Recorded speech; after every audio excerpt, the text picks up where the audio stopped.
Photographer takes clearest photo ever of Loch Ness Monster. Hey guys, what's up? I'm Charles, and as you may have noticed, I'm new here at IO. So play nice. I flew all the way from London to come hang out with you guys. If you want to know a little more about me, you can check out my personal YouTube channel, Wondergasm, where I share all of my adventures around the world alongside travel tips and ideas. Oh, and whilst you're here, make sure you hit subscribe if you haven't already. We cover the news daily, 4 times a day, so keep your eye on this space. So, I don't know about you guys, but I love a good old mystery.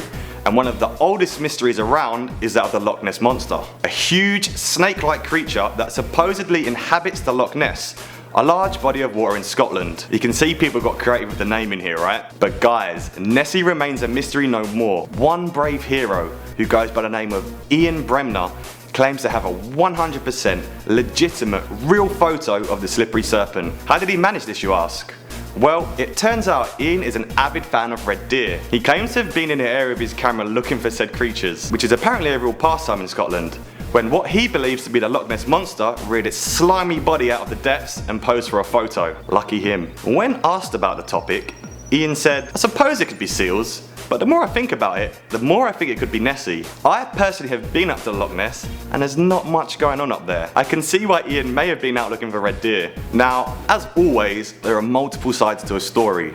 There are a lot of people who claim that what Ian saw wasn't in fact an ancient monster, but 3 cheeky little seals having a lunchtime play. Have a look for yourself, guys. Let me know what you think in the comments below. Now, over the years, there have been more than 1,000 apparent sightings of Nessie. That makes for one busy little monster, with fans all over the world. Who could blame her for posing for a photo here and there? With over 2,000 followers on Twitter, that's more than me, it's apparently proving more and more popular to go out on your lunch break and have a look for Nessie. Real evidence of the Loch Ness Monster, however, is scarce. One of the first documented reports of its existence comes from 1933, when fellow Londoner George Spice and his wife saw what they claimed to be the nearest approach to a dragon trundling across the road to the loch with an animal in its mouth. I guess not having Game of Thrones back then really led people to make up their own cool stories. From then on, I guess you could say Nessie started trending. To add to the mystery, in 1954, the fishing vessel Rival 3 and its crew took sonar readings of the loch and noted a large object keeping pace with the boat at a depth of over 140 meters. Scientists can't really say for sure what it could have been. Now if you ask me, this sounds like a job for Scooby and the gang. As popular as it is to spot Nessie, it is equally as popular to fake a Nessie sighting. I mean, who wouldn't want to upload a cool photo of a mythical creature to their Instagram? #ancientmonster, #blessed. Tour boat operator George Edwards presented the world with a photo that he claimed was indisputable evidence of the Loch Ness Monster. He even went as far to say that he showed it to his buddies in the US Army, and they were unable to disprove it. Skip forward 2 years. Turns out Nessie was just a chunk of floating fiberglass that a bored Scotsman found entertaining. I'm also starting to wonder if your name has to be George in order to spot Nessie.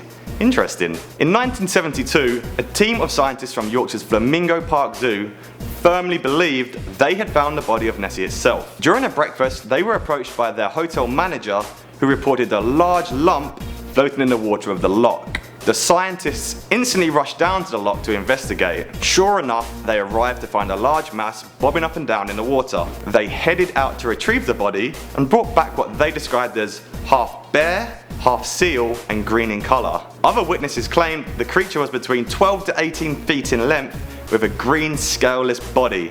Not something I'd like to bump into on a swim. News of this discovery spread fast, and reporters arrived within the hour to find out more. A statement from the director of the zoo confirmed the body as being that of a monster. However, he would soon regret those words. An expert in marine zoology was called in. He took a brief look and immediately recognised it as the carcass of a bull elephant seal. Yet he still wasn't very sure of how it had appeared in the lake. The next day, April 1st, also known as April Fool's Day, the zoo's education officer, John Shields, stepped forward and owned up to placing the body in the loch as a hoax after it had died in captivity.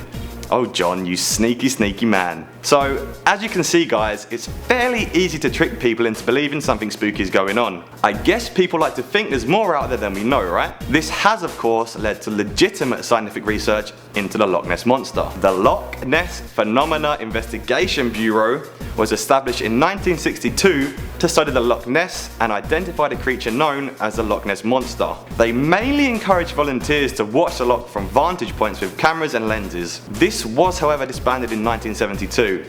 It probably had something to do with how difficult it was to pronounce the name. I mean, nobody's got time for that. Operation Deep Scan went out in 1987 with 24 boats equipped with sonar equipment.